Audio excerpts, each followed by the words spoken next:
Welcome to Upticks. I'm Jake Falcon, the founder of Falcon Wealth Advisors and your host of Upticks. Today is episode 141, Roth IRAs.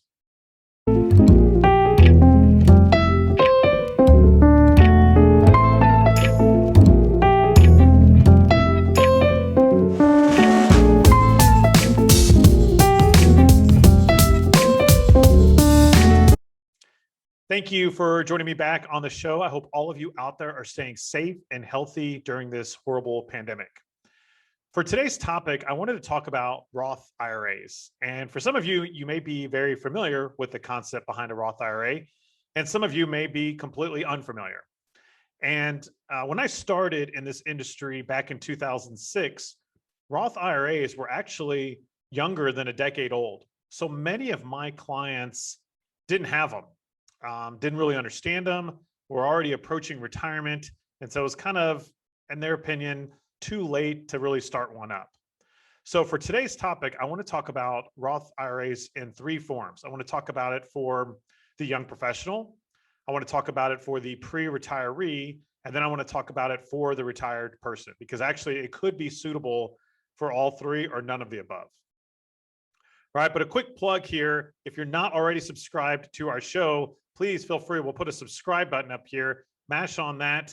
That's the best way to make sure that you don't miss another episode of Upticks.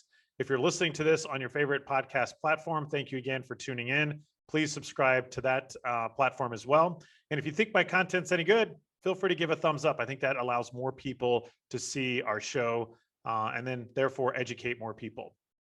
Okay, so Roth IRAs for the young professional. So if you're watching this and you've got kids or grandkids, or maybe you are a young professional yourself and you're tuning in, a Roth IRA can be a powerful vehicle to set you up for a much more pleasant tax-wise retirement. But first, let me back up a little bit. Let me explain what a Roth IRA is. So Roth IRA, like I mentioned, was created in 1997 by the Taxpayer Relief Act. And really what it is, it's a different type of an account, okay? And the idea is you put money into this account after you've paid taxes, right? So you get your paycheck, you pay taxes, and then instead of just putting it in a savings account or a brokerage account, you can open up another type of retirement account called a Roth IRA. And it was just named after, I believe it was a Senator, William Roth, who helped get this bill passed or this act passed.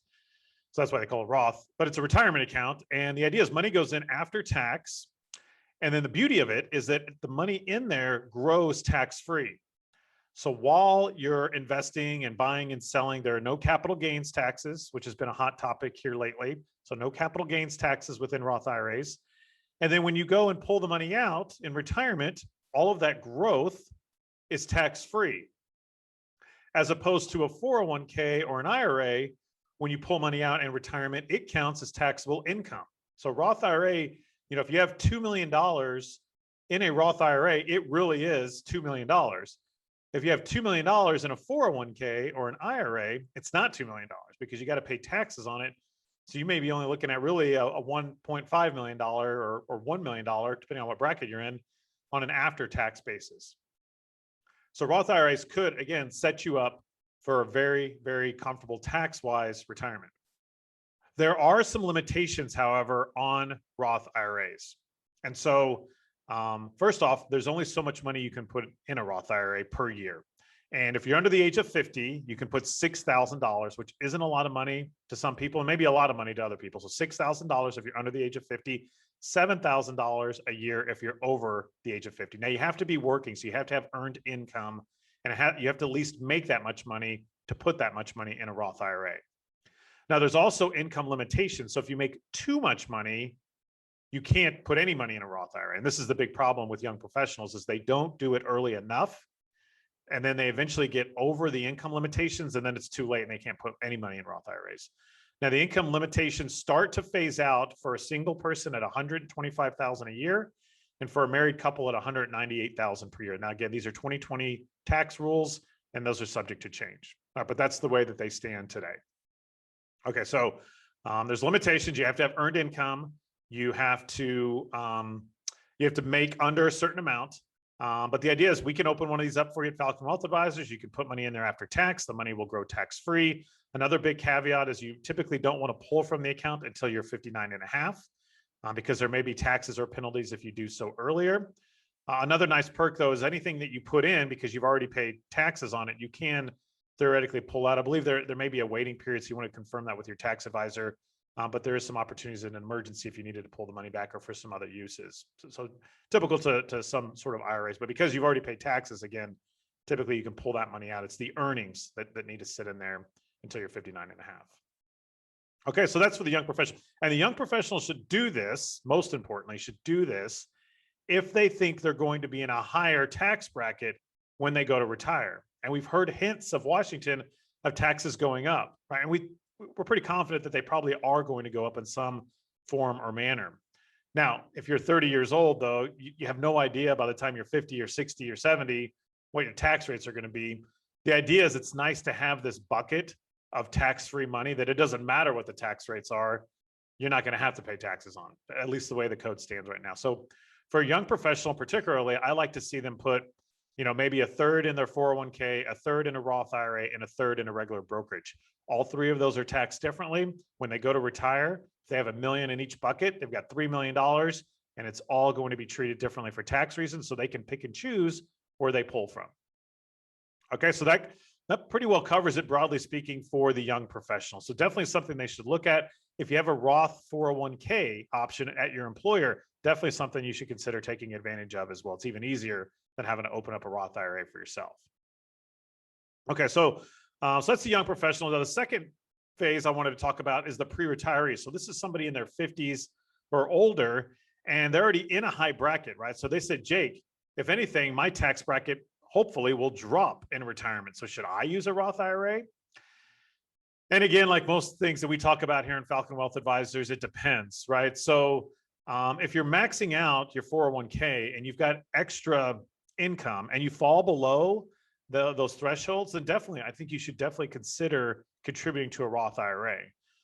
Many of our clients are above that threshold because certainly if you're married, you and your spouse make $100,000 plus, you probably don't qualify to put it in a Roth IRA. So that's where you'd want to maybe consider a Roth 401k. But again, I want to be very clear on this because I think this is a big miss that a lot of CPAs probably don't go over with their clients. And again, quick disclosure, quick time out here with the disclosure. I'm not a CPA. This is not tax advice, but you have to remember that by putting money in pre-tax in a 401k, that may be lowering your taxes today, but it's not lowering your taxes later, right? So you're just deferring the inevitable. You're still going to have to pay taxes, right? So I think it's a big problem is that a lot of accountants don't explain that to their clients. Is like all they care about is their tax return for 2020, 2021, whatever.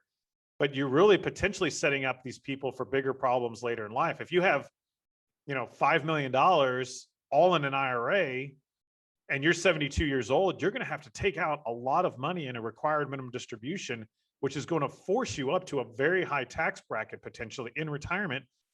And the time you really don't want to be worrying about taxes, right? So all of this can be avoided by some forward thinking and tax planning now while you're younger so that you don't have this huge tax burden later in life. Okay, so my point is, even if you're in a high tax bracket now, it may be worth at least considering looking at funneling some money to a Roth IRA. I'm not saying all of it, but doing some sort of combination. So instead of a third, like I'd recommend for a young professional, maybe you're putting 2/3 in your 401k and a third in a Roth, right? So that you're kind of channeling some of that money for later. And again, it all depends on how much you make now, what your plans are for retirement, how much you want to spend, your tax situation as far as, are you in a high bracket? Do you make too much money, right? All of those things factor in. So it's actually more important for a pre-retiree for us to talk about Roth IRAs because every single one is a little bit more different. Where a young professional, a freshly graduated college student, more than likely, hopefully knows they're going to be in a higher bracket later in life. So the Roth is almost not, I don't want to say a no-brainer, but it makes a lot of sense for a lot more people than this pre-retiree that's, say, Jake, I'm 50 years old. Should I consider Roth? And we'll be able to tell you at Falcon Wealth Advisors, just need to look at your financial plan, crunch some numbers, perhaps talk with your tax advisor and help you make a good decision as far as that's concerned. Okay, good. So that's phase two, a little bit more complicated, but again, that's job security for me. That's why we're here. Okay, so for the third Roth IRA discussion, I wanted to talk about Roth IRAs for the retiree. So you may say, okay, Jake, I saved all my money in a 401k and a brokerage, and I never had a Roth. I didn't know much about them, or I made too much money, so I didn't really consider it. Now I'm retired. I'm in a lower bracket. Now what? Well, you're in this beautiful little window. So let's say that you're retired and you're in your 50s or 60s. You don't have to take a required minimum distribution from your IRA yet. That happens at age 72, though, so it's something definitely to be aware of. So you may look at potentially actually converting some of your IRA to a Roth IRA now that you're in a lower bracket, you're in your 50s or 60s. You can't get around it. You're going to have to pay taxes on this. This is a taxable event. But what the idea would be is that we'll lower that required minimum distribution in your 70s and increase that tax-free account to pull from later, or eventually maybe give to your kids or grandkids or charity or something else. So we do a lot of numbers crunching for our retirees, believe it or not, on Roth IRAs. So it's something, again, that was fairly new. So a lot of our clients didn't have one, but now we're opening them up and converting IRA money slowly, right? So let's say you're 60 years old. Maybe we're just going to do 5 or 10,000 a year, right? We don't need to do hundreds of thousands of dollars in any given year. We can, but maybe you just pull 10,000 a year, write the check to Uncle Sam. But after a decade, we've got over $100,000 that we've converted. That's that much less you're going to have to pull from your IRA as a required minimum distribution.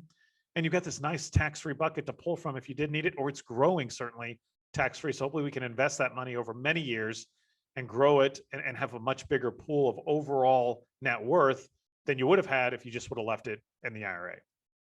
So again, this is unique as well. You've got to be willing typically or have the money to pay the taxes out of pocket. You can pay the taxes from your IRA.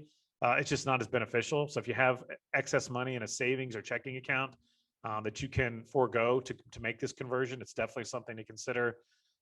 So again, those are all part of the numbers crunching. We kind of have a really neat calculator as well at Falcon Wealth Advisors, so we can run some projections. Well, if you convert this much in this year based on your tax bracket, and we invest the money, this is when you're going to break even and then come out ahead. So we can run all those projections for you. All right, so Roth IRAs, who knew, right? There's a lot going on. They're not just for young people. I think that was a big misconception in the industry. Certainly when I started out, a lot of advisors just advised them for younger clients. So again, most of my clients are retired or preparing to retire. And so we didn't talk about Roth IRAs as much, but they're coming up more and more. And certainly as we believe that the tax rates are going to increase, I don't think that's going to go away anytime soon. So if they bump up, tax rates across the board or for your bracket, we may be looking at higher taxes for decades, not just years. So it might be worth looking at, certainly in 2021, before any tax increases have happened, and looking at converting some money to a Roth IRA if you're retired, or just saving in one if you're still working. Okay, so certainly if you have any questions on this, I know there's a lot of moving parts. That's what me and my team at Falcon Wealth Advisors were trained to do. I've got certified financial planners on my team. Corey and I, of course, are chartered retirement planning counselors. So we're here to crunch the numbers and help you make some of these important tax planning decisions. Again, I'm not taking the place of your CPA, but we are happy to do some more tax planning for you. Okay, good. So I'm also out there on all the social media platforms. So if we're not already connected or friends, please feel free to send me a friend request. I'm on Facebook, LinkedIn, Twitter, and Instagram. Falcon Wealth Advisors is also on those same 4 platforms. So we're on Instagram, Twitter, LinkedIn, and Facebook. As far as fun topics, much is the same. Golf season is slowly getting here. It snowed this week in Kansas City, which is crazy, but it's already gone. So continue to golf. Hopefully maybe, the vaccine is filtering its way through the population for those that want to get it. So hopefully we see the COVID numbers continue to improve, and we can get out there and maybe start traveling, or maybe take my wife out to dinner. Wouldn't that be nice? So again, Rachel and I are kind of anxious and excited to get back to some level of normalcy coming up. But like I said, I hope all of you out there are staying safe and healthy. Einstein, our favorite pooch, we'll throw a picture of him up here. He's doing great.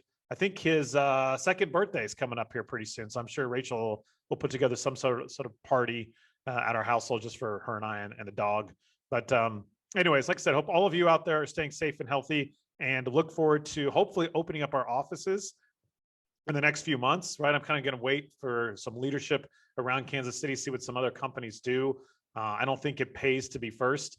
I think you can only lose that. So we're going to kind of be cautious about it, but we are definitely motivated to open up our office to start seeing clients in person again.